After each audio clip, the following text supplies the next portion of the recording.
Padre Celestial, tu pueblo se haya reunido al comenzar las horas de tu santo sábado para tributarte la honra, la gloria y la alabanza que tú te mereces como nuestro Dios, como nuestro gran Creador. Te pedimos, Señor, que al abrir tu santo libro, tu Santo Espíritu acompañe a tu pueblo. Acompaña especialmente a las visitas en nuestro medio, que puedan comprender el mensaje, recibirlo en el corazón y tomar la decisión de obedecer lo que tú nos enseñas. Gracias te damos por la promesa de tu compañía. Reclamamos esa promesa en el precioso nombre que sobre todo nombre, el nombre de Cristo Jesús. Amén. La Iglesia Adventista del Séptimo Día tiene un concepto de eventos finales muy diferente que todas las demás iglesias. Hay muchas diferencias entre la escatología adventista. Escatología significa los eventos finales que concibe la Iglesia Adventista y los conceptos que tienen otras iglesias. Esta noche, para comenzar, voy a compartir una de esas divergencias entre la Iglesia Adventista y la mayoría de las iglesias, por lo menos las iglesias carismáticas, las iglesias pentecostales evangélicas. La mayoría de los cristianos hoy en día creen que se pueden preparar para la venida de Jesús hasta que Él venga. Pero la Iglesia Adventista cree, en armonía con la Biblia, y lo vamos a comprobar esta noche y también mañana en nuestro tema, que la puerta de la gracia para este mundo se va a cerrar antes que Cristo venga. Todos los casos se van a decidir antes que Jesús venga. Se va a cerrar la puerta de la oportunidad, se va a cerrar la puerta de la gracia. Luego va a pasar un periodo que se conoce como el tiempo de angustia. Y solo después del tiempo de angustia regresará Cristo en poder y gloria para reclamar a su pueblo. Es decir, la Iglesia Adventista, en armonía con la Biblia, enseña que si no estamos listos para cuando se cierre la puerta de la gracia, no vamos a estar listos para la segunda venida de Jesús. Ahora ustedes dirán, pastor, ¿a dónde enseña la Biblia este concepto? Antes de compartir 11 ejemplos de la Biblia, de los cuales vamos a estudiar algunos esta noche y algunos mañana, permítame mencionar que en todas las historias que vamos a examinar hay varios comunes denominadores, es decir, elementos que tienen estas historias en común. En primer lugar, en cada una de las historias hay un remanente fiel. En cada una de estas historias hay enemigos del remanente fiel. En cada una de estas historias hay un tiempo de angustia para el remanente fiel porque los enemigos quieren acabar con ellos, los aborrecen. En cada una de las historias encontramos que la fe de los fieles de Dios es severamente probada en el tiempo de angustia. En cada una de estas historias notamos que Dios se demora en responder a las oraciones de su pueblo, porque su pueblo ora que Dios por favor los libre de manos de sus enemigos, pero Dios no responde inmediatamente. Dios demora en responder a las plegarias de su pueblo. Y el último punto que tienen todas estas historias en común es que finalmente Dios interviene después de la demora para librar a su pueblo. Repito nuevamente los elementos que tienen en común estas historias. Número 1, un remanente fiel.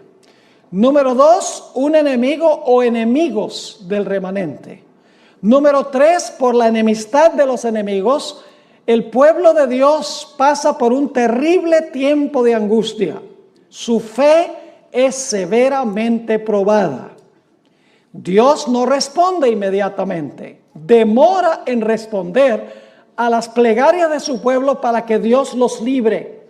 Pero finalmente Dios interviene y libra a su pueblo del tiempo de angustia o la crisis por la cual estamos pasando. Ahora, la historia que ilustra mejor que cualquier otra historia este proceso que acabo de describir es una historia que encontramos muy temprano en la Biblia. Es una historia que encontramos en el libro de Génesis. Ahora, no voy a contar toda la historia porque no es posible cubrir todos los detalles.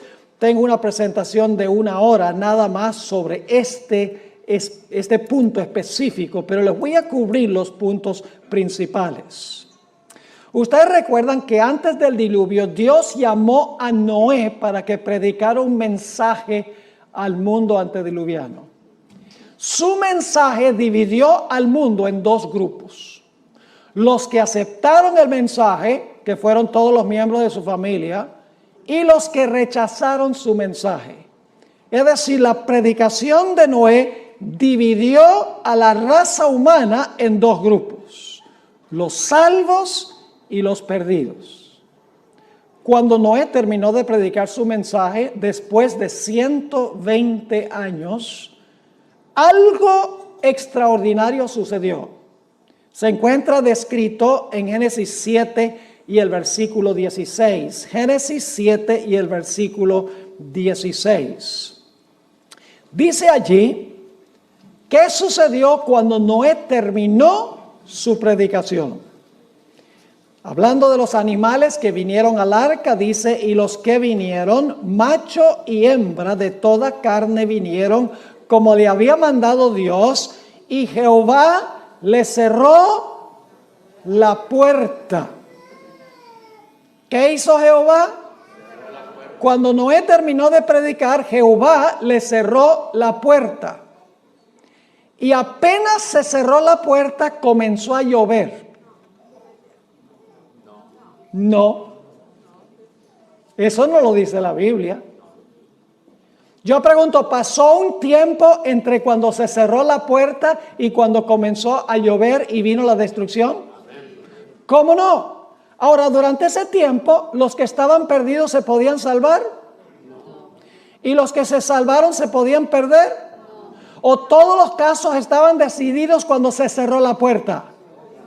Todos los casos estaban decididos cuando se cerró la puerta. La destrucción sencillamente destruyó a los que estaban afuera cuando se cerró la puerta. ¿Me están entendiendo?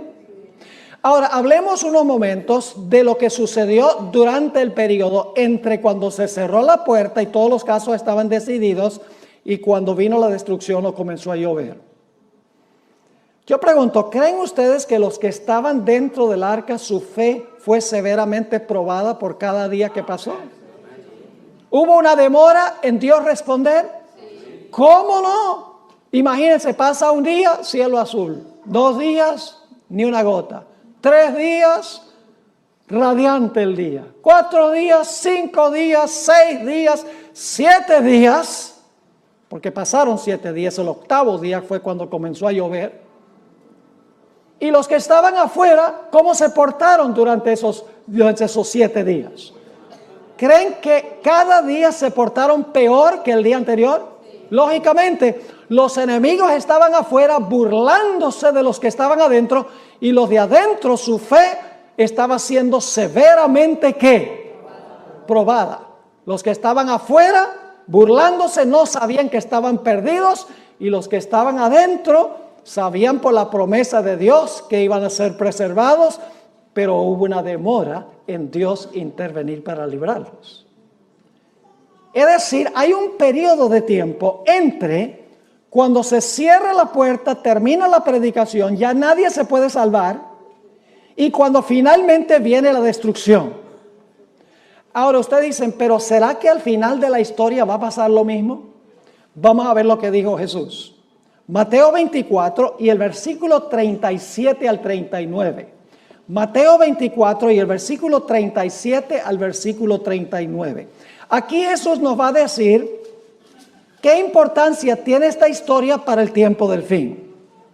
Dice allí Jesús: mas como en los días de Noé, así será la venida del Hijo del Hombre. ¿Qué eventos está comparando Jesús? Lo que pasó allá va a suceder aquí, está diciendo Jesús. Sigue diciendo: porque como en los días antes del diluvio, estaban comiendo y bebiendo, casándose y dando en casamiento, es decir, estaban llevando a cabo su vida rutinaria. Ahora viene una palabrita muy importante: hasta. Es una palabra que marca un momento de tiempo. Dice, estaban haciendo esto hasta el día en que Noé, ¿qué? Entró en el arca. Pero ahora fíjense lo que sigue diciendo. Y no entendieron. ¿Quiénes no entendieron? Los que estaban afuera, muy bien. Y no entendieron hasta que vino el diluvio. ¿Qué no entendieron entre cuando se cerró la puerta y vino el diluvio? Los que estaban afuera, ¿qué no entendieron? ¿Qué no supieron? Que estaban perdidos, pero siguieron viviendo durante ese periodo. Dice, hasta que vino el diluvio y se los llevó a todos, y luego dice, así será también la venida del Hijo del Hombre. ¿Se va a cerrar la puerta de la gracia antes que Jesús venga? Seguro. En el mundo va a haber un grupo de personas que no van a saber que están perdidos. Va a haber un grupo cuya fe será severamente probada. Pasará el pueblo de Dios por un tiempo angustioso donde sus enemigos se van a burlar de ellos. Finalmente Dios intervendrá para librar a su pueblo cumpliendo su palabra. ¿Cómo no? Ahora permítame ilustrarlo de otra forma. Jesús dijo que Él iba a venir como ladrón en la noche. Compara su venida con la venida del ladrón en la noche. Ahora, mucha gente, inclusive creo yo la mayoría de los adventistas, creen que la venida de Cristo como un ladrón es la segunda venida de Jesús. Pero la venida de Jesús como ladrón no es la segunda venida de Cristo. Permítame ilustrar lo que quiero decir. Es una noche muy fría en San Diego. Yo me imagino que ustedes tienen noches bien frías aquí de vez en cuando, ¿verdad? En diciembre, en enero posiblemente, donde sopla el viento y está frío, entra esa neblina del Pacífico. ¡Wow! Y han trabajado todo el día y llegan a la casa, se comen una buena cena, se sientan en la silla favorita a ver las noticias en la televisión, se quedan como medio dormidos y dicen, me voy a ir a acostar porque estoy cansado. Y entonces va la persona, se acuesta, y apenas se acuesta y se pone las cobijas encima, que está calientico, y ha bajado el termostato de la casa, porque uno duerme mejor con el termostato bien bajo. La persona dice, se me olvidó trancar la puerta. Y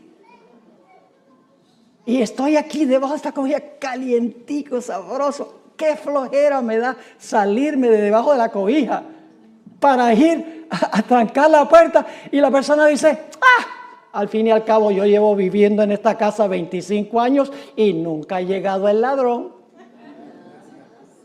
Y se queda con las cobijas puestas. A medianoche, porque Jesús dijo que vendrá como ladrón a medianoche.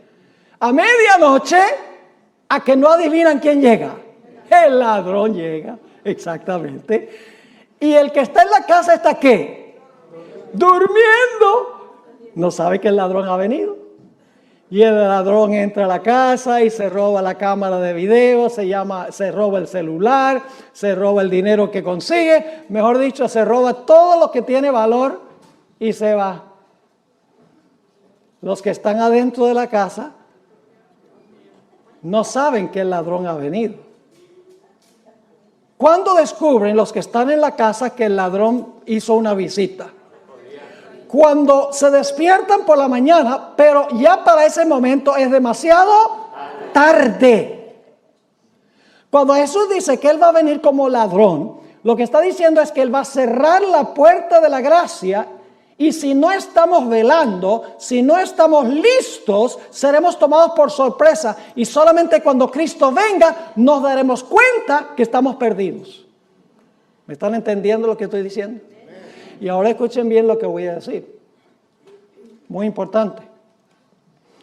Tenemos un momento en la historia de este mundo cuando se va a cerrar la puerta de la gracia para todos los seres humanos. Pero si usted se llega a morir esta noche, su puerta se cerró. Su puerta individual. Porque la Biblia dice que Dios establece que el hombre muere una vez y después de eso viene el juicio. Es decir, no podemos decir, bueno, yo me voy a preparar y voy a estar listo cuando se cierre la puerta de la gracia. O yo voy a demorar porque la puerta de la gracia no se va a cerrar todavía porque no ha llegado la ley dominical. Y entonces llegamos a morir esta noche antes que llegue la ley dominical, antes que se cierre la puerta y de todas maneras se cerró la puerta. Porque en el momento de la muerte, ese es el fin. ¿Me están entendiendo este asunto? Ahora vamos a repasar. En los días de Noé, ¿hubo un remanente fiel? ¿Quién? Noé y su familia. ¿Había enemigos de ellos? ¿Quiénes? Los que estaban afuera. ¿Pasaron por un tiempo de angustia? ¿Los que estaban adentro? ¿Cómo no? ¿Su fe fue probada? Sí. ¿Hubo una demora en Dios librarlos de sus enemigos? Pero pregunto, ¿finalmente Dios intervino y el pueblo fue librado? Exactamente. Ven, todos los elementos están en esa historia. Ahora quiero que vayamos a otro ejemplo que encontramos en el Antiguo Testamento. Vamos a Daniel, el capítulo 12 y el versículo 1. Ya que tenemos el patrón, ya que tenemos el modelo de cómo funciona esto con los comunes denominadores, ahora queremos examinar varias historias que nosotros encontramos en las Escrituras, además de la historia que usamos del diluvio y de la venida del ladrón. Daniel 12 y el versículo 1. Ahora, antes de leer este versículo, necesito darles un poquito del contexto. Si ustedes leen el capítulo anterior, el capítulo 11, los versículos 44 y 45, van a descubrir que se habla allí de un poder que se denomina el Rey del Norte. Ahora, no se confundan sobre quién es el Rey del Norte que viene a atacar al pueblo de Dios, porque dice que va a salir para destruir y aniquilar a muchos. Es decir, es un poder perseguidor que va a tratar de acabar con el pueblo de Dios. Ustedes pueden leerlo ahí en Daniel 11, 44 y 45. Ahora escuchen. En la Biblia, este poder perseguidor se describe con diferentes nombres. Por ejemplo, en Daniel 7 se le llama el cuerno pequeño. En Apocalipsis 13 se le llama la bestia. En 2 de Tesalonicenses 2 se le llama el hombre de pecado. En 2 de Tesalonicenses, en Mateo 24 se le llama la abominación asoladora. En Apocalipsis 17 este poder se le llama la ramera. Y en 1 de Juan, el capítulo 2, se le llama el anticristo. Todos esos nombres se aplican al mismo sistema.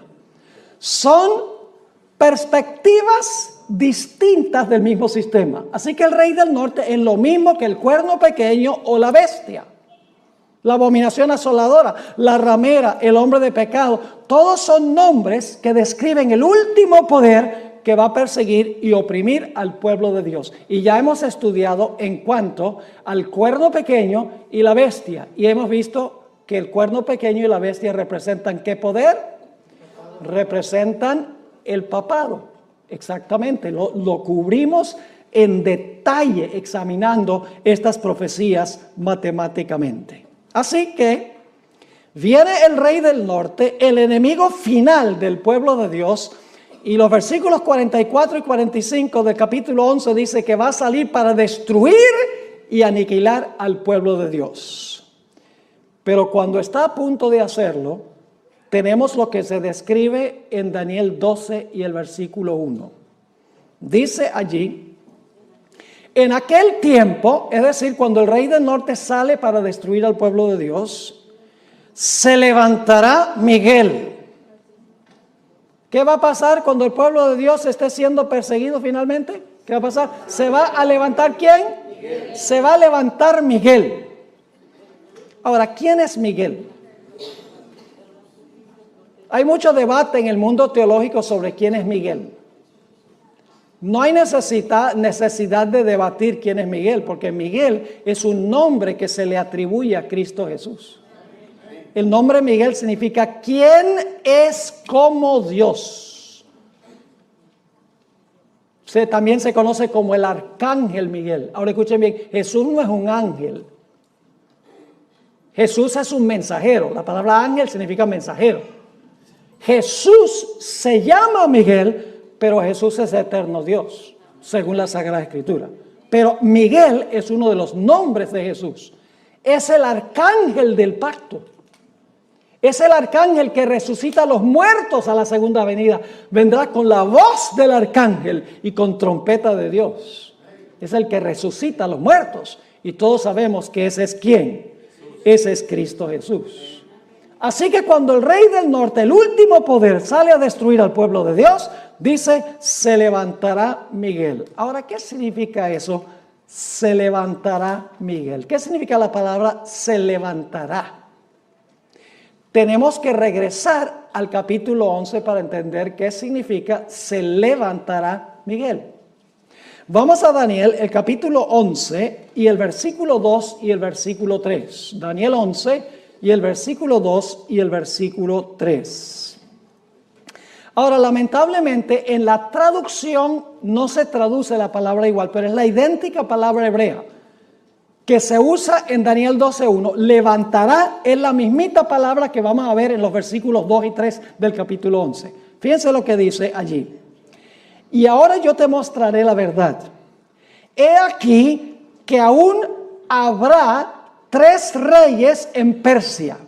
Esa palabra habrá se podría traducir, se levantarán 3 reyes en Persia. ¿Qué significa eso? Que de aquí en adelante se levantarán 3 reyes en Persia. Significa que después de eso van a reinar 3 reyes en Persia, ¿sí o no? Van a ocupar el trono 3 reyes en Persia. Se van a levantar para gobernar.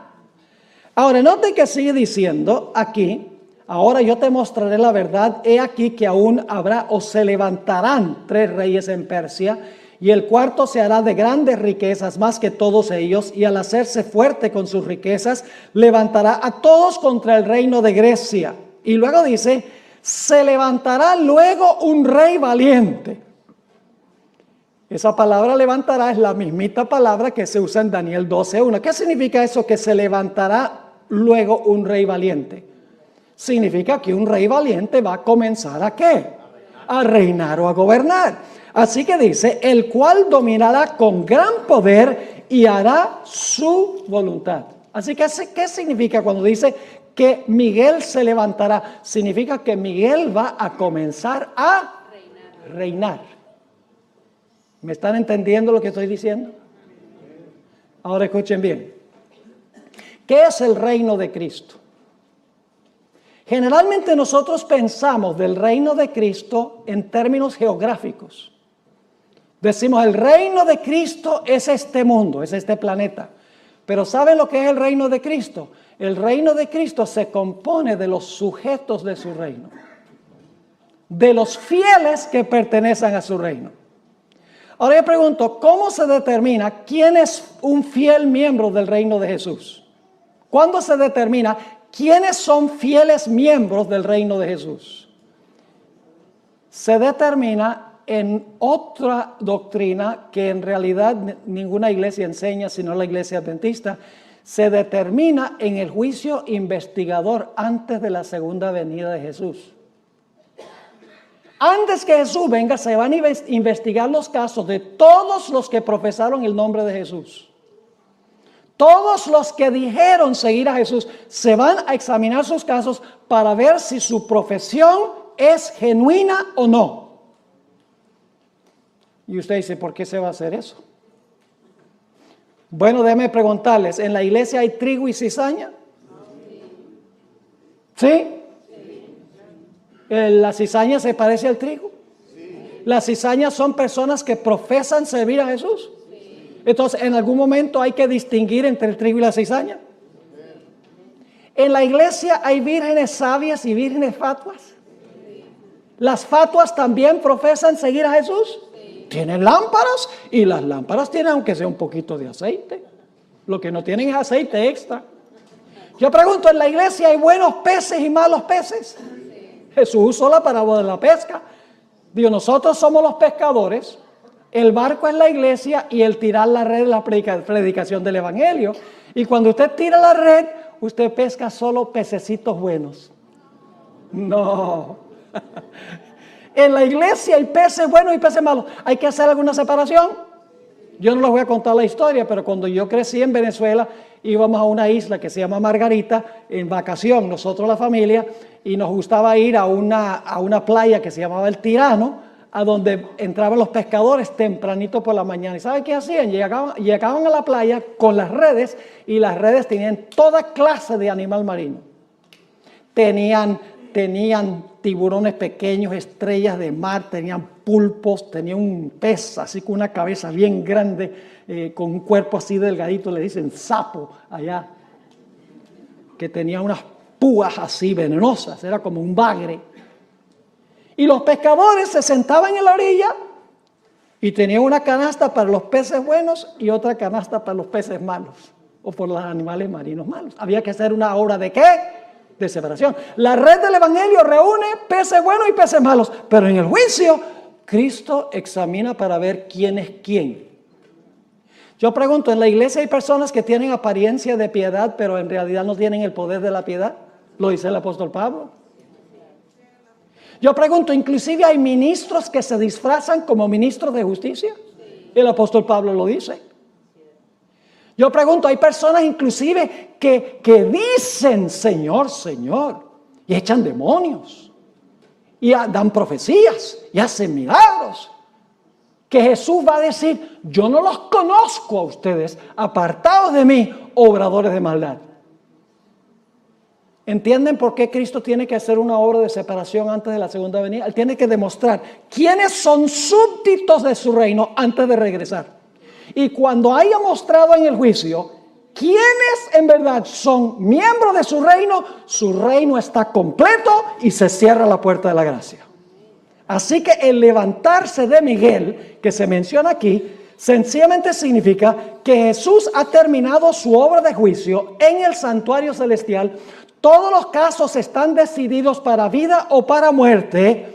Y ahora Jesús se va a levantar para reinar sobre su reino, porque su reino, sus súbditos están ¿qué? Completos. Pero yo pregunto, ¿los súbditos de Jesús van a pasar por un tiempo de angustia aún cuando se cierre la puerta? Vamos otra vez a Daniel 12:1 para que ustedes vean. Dice, en aquel tiempo se levantará Miguel porque su reino está completo. Se ha mostrado quiénes son los súbditos de su reino en el juicio. Dice, el gran príncipe que está de parte de los hijos de tu pueblo, es decir, es el defensor de su pueblo. ¿Y qué va a suceder? Después que se levanta, después que se cierre la puerta, que Cristo comienza a reinar, ¿qué va a suceder? Dice, y será tiempo de angustia. ¿Va a pasar el pueblo de Dios por el tiempo de angustia? ¿Sí o no? Según este texto, el pueblo de Dios va a pasar por el tiempo de angustia. ¿Qué enseñan hoy las iglesias evangélicas? Enseña que cuando Cristo venga en el rapto, se va a llevar a todos los fieles al cielo. Y aquí van a quedar nada más los judíos para sufrir, como si no han sufrido suficiente ya. Para ellos, el pueblo de Dios no va a pasar por el tiempo de angustia y por lo tanto cuando se encuentren en el tiempo de angustia no van a tener la fe necesaria para pasar por ese periodo. Porque si usted no cree que va a pasar por un tiempo de angustia, usted no se va a preparar. Por ejemplo, si el servicio climático le dijera a usted que va a haber un huracán en la Florida, ¿usted se prepara en San Diego? No, pues no va a pasar en San Diego. ¿Me están entendiendo lo que estoy diciendo? Si usted no cree que va a pasar por el tiempo de angustia, ¿para qué se va a preparar para ese evento? La mayoría de los seres humanos serán tomados por sorpresa durante el tiempo de angustia sin ninguna preparación. Y muchos adventistas también. Así que dice, será tiempo de angustia. cual nunca fue desde que hubo gente hasta entonces. Pero aquí viene la buena nueva. Sí, el pueblo de Dios va a pasar por el tiempo de angustia, pero Cristo se va a levantar para defender a su reino.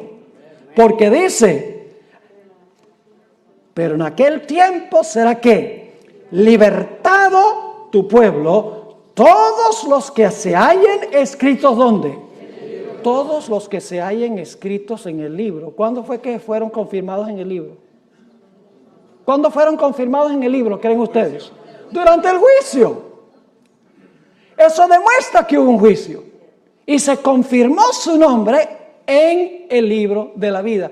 Y usted dice, pastor, ¿se confirmó? Sí, porque cuando nosotros recibimos a Cristo Jesús como Salvador personal, cuando profesamos a Jesús, Jesús anota nuestro nombre en el libro de la vida.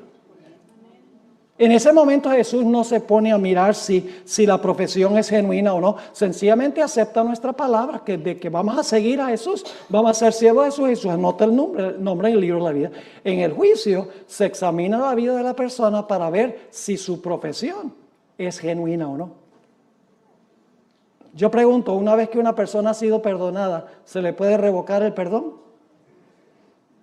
¿Una persona puede ser salva y luego perder la salvación? Las iglesias, muchas iglesias protestantes dicen, no, una vez salvo, siempre salvo. La Biblia no enseña eso.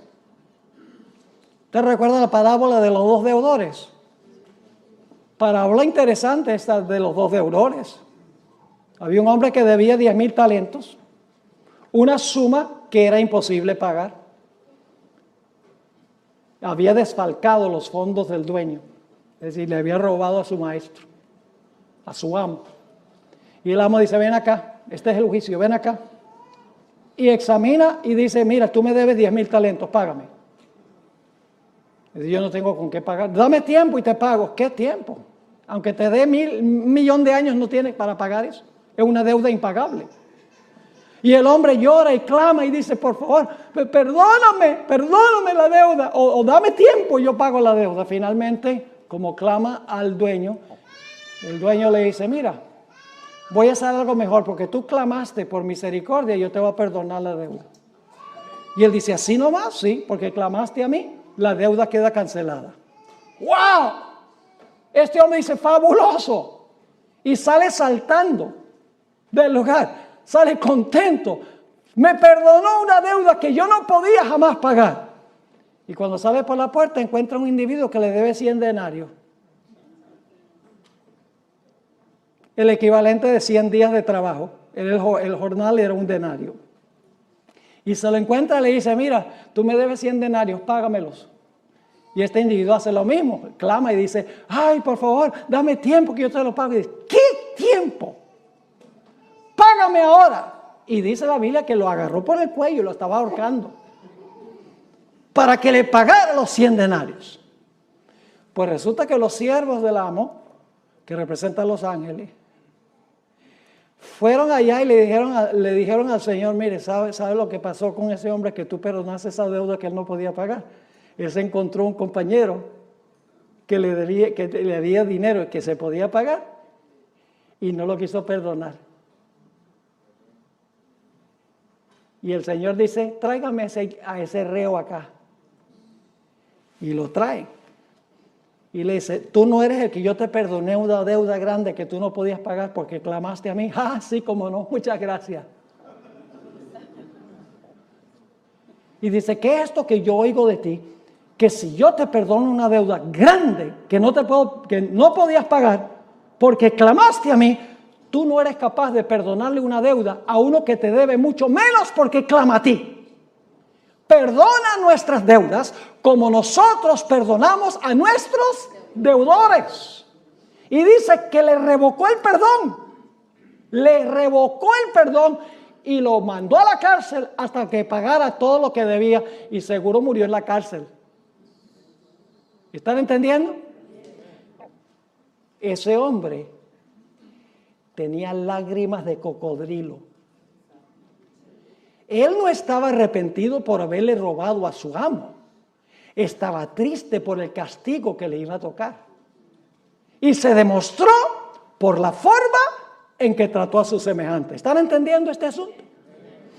Así que, mis queridos hermanos y hermanas, Cristo va a librar a su pueblo, todos los que están escritos en el libro, cuyos nombres son confirmados en el libro, en el juicio, a donde se examina a cada profeso seguidor de Jesús. Ahí está en Daniel 12 y el versículo 1. Ahora, quiero que recuerden la palabra libertado. En aquel tiempo será libertado tu pueblo. Mañana vamos a hablar un poquito más de esta palabra. Saben que en Daniel la palabra libertado se encuentra solamente en 3 capítulos de Daniel. En Daniel 12:1, que leímos. En Daniel 3, los jóvenes que fueron echados al horno de fuego. Y en Daniel 6, cuando Daniel fue echado al foso de los leones. Los únicos lugares en el libro de Daniel a donde se usa la palabra librado o librar. Entonces debe haber una conexión entre Daniel 12:1 y Daniel 3 y Daniel 6. ¿Están conmigo hasta ahora? Ahora vamos a otra historia de la Biblia. Recuerden nuevamente los elementos comunes. Un remanente que fiel. Enemigos. Un tiempo de angustia. La fe del fiel Hijo de Dios es probada. Dios se demora en responder la plegaria de su siervo y finalmente su siervo es librado. Ahora vamos a estudiar la vida de Jacob, porque ustedes saben que esto se llama el tiempo de angustia de Jacob. Pues si se llama el tiempo de angustia de Jacob, ¿a dónde tenemos que ir para entender el tiempo de angustia de Jacob? Pues sería bueno ir a la historia de Jacob, si es el tiempo de angustia de Jacob. La historia de la angustia de Jacob se encuentra en Génesis 32. Vayan conmigo a Génesis 32. Y les voy a compartir algunos detalles. Por la premura del tiempo no podemos cubrir toda la historia, pero les voy a dar los puntales, los puntos más importantes.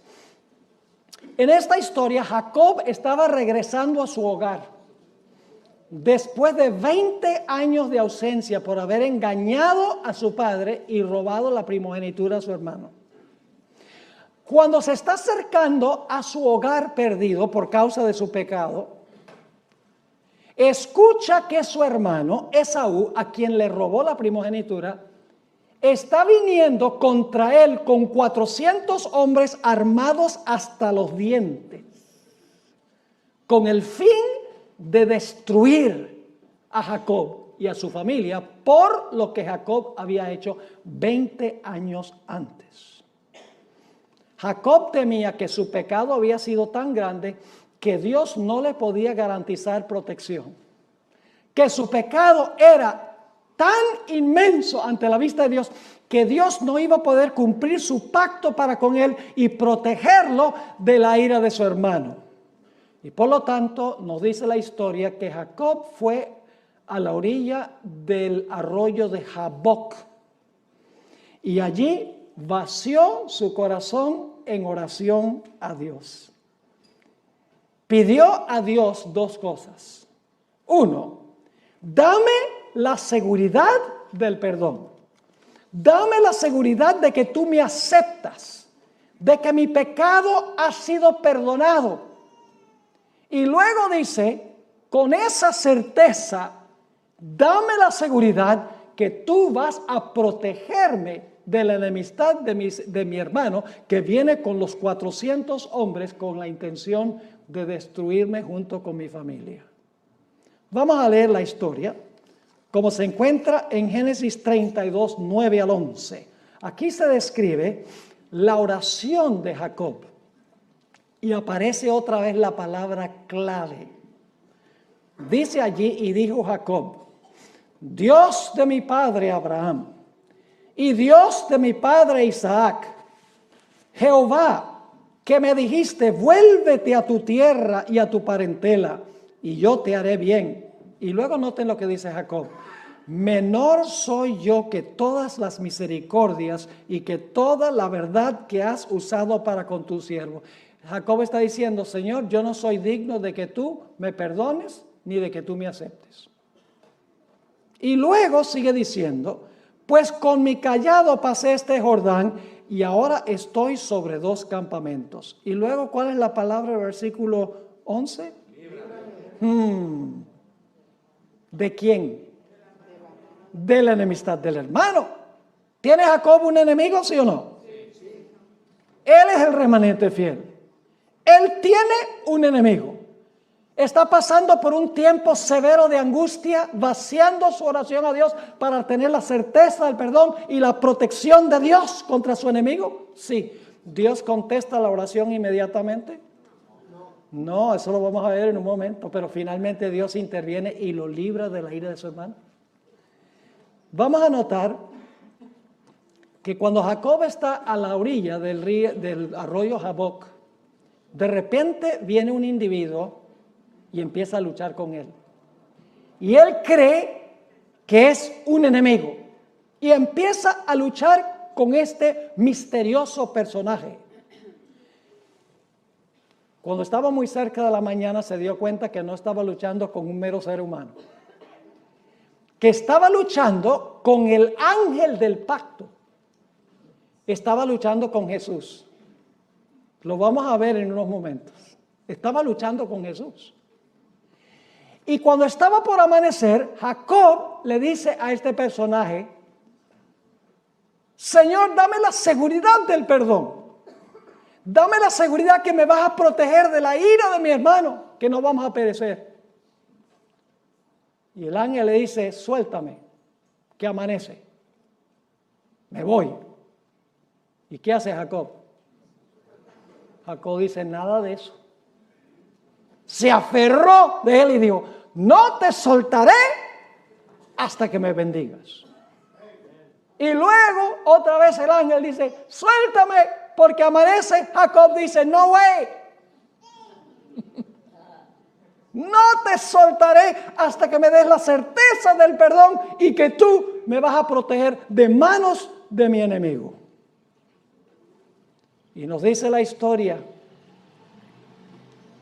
que en ese lugar el ángel bendijo a Jacob y luego le cambió el nombre porque su carácter había cambiado. Dios le dijo, tu nombre no será más llamado suplantador. Jacob significa suplantador, alguien que procura robarle el puesto a otro, sino que tu nombre será llamado Israel, porque has luchado con Dios y con los hombres y has prevalecido. Leamos la historia como se relata en Génesis 32, 24 al 30. Génesis 32 y el versículo 24.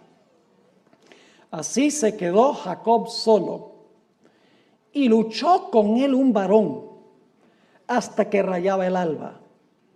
Y cuando el varón vio que no podía con él, tocó en el sitio del encaje de su muslo y se descoyuntó el muslo de Jacob mientras que con él luchaba. Y dijo el personaje, déjame porque raya el alba. Y Jacob le respondió, no te dejaré si no me bendices. Y el varón le dijo, ¿cuál es tu nombre? Y él respondió, Jacob. Y el varón le dijo, no se dirá más tu nombre Jacob, sino Israel, que significa príncipe de Dios, porque has luchado con Dios y con los hombres y has ¿qué? Vencido. Entonces Jacob le preguntó y le dijo, declárame ahora tu nombre. Y el varón respondió, ¿por qué me preguntas por mi nombre? Y lo bendijo allí. Ahora, ¿quién fue este personaje con quien luchó Jacob toda la noche para tener la seguridad del perdón y la seguridad de la protección contra la ira de su hermano? La Biblia lo describe de dos formas. Noten el libro de Oseas, el capítulo 12 y el versículo 4, ¿con quién fue que luchó Jacob? Oseas 12 y el versículo 4. Interesante este texto, ¿verdad que sí? Dice, ¿venció a quién? Jacob venció a quién? Venció al ángel y prevaleció. Lloró y le ¿qué? Y le rogó. En Betel le halló y allí habló con nosotros. ¿Con quién estaba luchando Jacob? Dice que estaba luchando con el ángel. Lloró y rogó al ángel, dice aquí. Y usted dice, entonces, el que estaba luchando con Jacob era el ángel. Sí, era el personaje que en el Antiguo Testamento se le llama el ángel de Jehová. Jesús. Ahora vuelvo a decir que el ángel de Jehová no es un ángel, no es una criatura. El ángel de Jehová es Jesús. Y Jesús es eterno Dios. Pero en el Antiguo Testamento se le llama el ángel o el mensajero de Jehová. Y ustedes dicen, ¿cómo sabe que ese ángel en realidad era Jehová? Por el nombre que Jacob le puso al lugar. Nota en Génesis 32 y el versículo 30, el nombre que le dio Jacob a ese lugar. Dice en Génesis 32, 30, y llamó Jacob el nombre de aquel lugar, ¿qué cosa? Peniel. ¿Sabe lo que significa la palabra Peniel? Viene de dos palabras hebreas, pen y el. Significa rostro de Dios. ¿Cómo llamó Jacob el lugar donde luchó con el ángel? El rostro de Dios. ¿Por qué razón? Dice, porque dijo, vi a Dios cara a cara y fue, ¿cuál es la palabra clave ahí? Fue librada mi alma. ¿Están captando la perspectiva? Ahora yo pregunto, al final de la historia, ¿los enemigos del pueblo de Dios van a venir en contra de ellos? ¿Ustedes creen? ¿El pueblo de Dios va a clamar día y noche para que Dios los libre de manos de sus enemigos? ¿Su fe será severamente probada? Ciertamente que sí. El pueblo de Dios finalmente se la ha librado de la ira de la bestia, de su imagen y de la prueba sobre su marca. ¿Cómo no? Ahora queremos ir a otro ejemplo del Antiguo Testamento. El cautiverio de Israel en Babilonia. Permítanme mencionarles los elementos claves antes de leer el pasaje que se encuentra en Jeremías, el capítulo 30, y vamos a leer Jeremías 30 y empezando con el versículo 5. Escuchen bien el marco histórico. El remanente fiel en esta historia es el pueblo de Israel. El enemigo del pueblo de Israel en esta historia es Nabucodonosor y los babilonios, que llevaron al pueblo de Dios cautivo a Babilonia. El tiempo de angustia que pasó al pueblo fueron los 70 años que pasaron allí cautivos en Babilonia, bajo el mando de su enemigo, Nabucodonosor y de los babilonios. Yo pregunto, ¿se demoró Dios en librarlos? Se demoró 70 años, ¿sí? ¿Fue un tiempo de agonía para el pueblo de Dios mientras estaban cautivos? ¿Cómo no? ¿Su fe fue severamente probada? Sí. Pero finalmente Dios intervino y libró a su pueblo del cautiverio a Babilonia y al rey Nabucodonosor.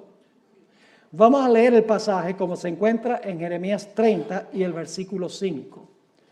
Porque así ha dicho Jehová: hemos oído voz de temblor, de espanto y no de paz. Inquirid ahora y mirad si el varón da a luz. Sabemos que el varón no da a luz, pero estos dolores del pueblo son tan grandes que parecen dolores de una mujer en parto. Inquirid ahora y mirad si el varón da a luz, porque he visto que todo hombre tenía las manos sobre sus lomos, como mujer que está de parto, y se han vuelto pálidos todos los rostros. ¿Pueden captar la agonía y el sufrimiento que se describe aquí? El dolor que está pasando el pueblo de Dios porque están cautivos. Y luego dice en el versículo 7, cuán grande es aquel día, tanto que no hay otro semejante a él. ¿Recuerdan Daniel, el capítulo 12:1, donde dice que tiempo de angustia cual no se ha visto jamás? Aquí está la expresión, que no hay otro semejante a él. Y luego, ¿cómo se llama este tiempo? Tiempo de angustia, ¿para quién? Para Jacob. Ahora es el pueblo, porque en este tiempo Jacob estaba muerto. Jacob es un sinónimo del pueblo de Israel. Dice, tiempo de angustia para Jacob, pero ahora escuche la palabra clave otra vez. Pero de ella será librado. ¿Están viendo en todas estas historias el tema clave? Mas será librado. En aquel día, dice Jehová de los ejércitos, yo quebraré su yugo de tu cuello, es decir, del enemigo. Voy a quebrar su yugo de tu cuello y romperé tus coyundas. Y extranjeros no lo volverán más a poner en servidumbre, sino que servirán a Jehová su Dios y a David su rey, a quien yo les levantaré. Eso no puede ser el David literal, porque David ya estaba muerto. Está hablando de quién va a reinar sobre su pueblo. No David, sino el hijo de David, que es ¿quién? Cristo Jesús. Vamos a anotar otro panorama que da la Biblia. Mateo 24 y el versículo 21 y 22. Hermanos y hermanas, nosotros ni siquiera nos imaginamos cómo va a ser ese periodo. Nosotros ahora vivimos más o menos cómodos. Tenemos nuestra casita, tenemos 1 o 2 carros, tenemos algo de dinero en el banco, tenemos ropa, tenemos libertad para movilizarnos de un lado para otro, podemos reunirnos libremente en la iglesia. Todo eso va a llegar a su fin. El pueblo de Dios lo va a perder todo. Lo vamos a ver en la próxima historia que voy a cubrir. Y el pueblo de Dios va a tener que huir y dejarlo todo. ¿Está usted dispuesto a dejarlo todo? Me hace pensar de algunos adventistas que dicen, pastor, a mí no me alcanza el dinero para diezmar. No me alcanza. Y yo les digo, mire, yo tengo una fórmula donde siempre les alcanza diezmar. Diezmen primero. Y cuando digo eso dicen, ay, pero si diezmo primero no me alcanza para pagar las cuentas. Entonces, usted por pagar las cuentas le va a robar a Dios. Y saben que muchos de esos mismos que dicen, no me alcanza el dinero para diezmar, dicen, pero el día que lo tenga que entregar todo por Cristo, lo entrego todo. ¿Y qué le hace a usted pensar que si no está dispuesto a devolverle a Dios el 10%, de repente le va a devolver la vida?